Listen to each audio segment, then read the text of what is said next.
Alright, this is going to be a real quick video on how to test a bit on how the high-low range shifter works on an Eaton Fuller transmission stick. So this is the old model,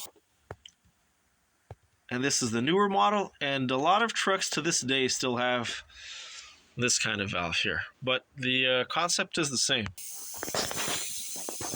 It's actually very simple. You only have two holes or two ports.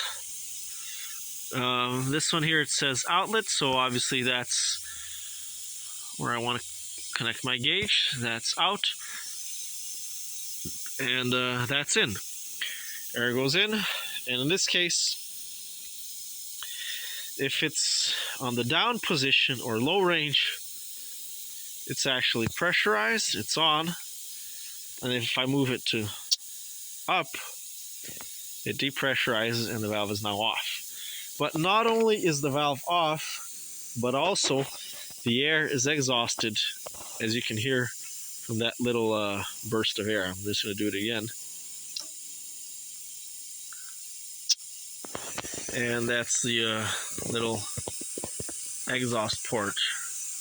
Oh, right there. So that also has to be clean. Otherwise, you might shift and nothing will happen. But since it's always blowing air out, it's usually pretty clean. So, hope this helps. Once again, high is off and down is on. High off, down, on.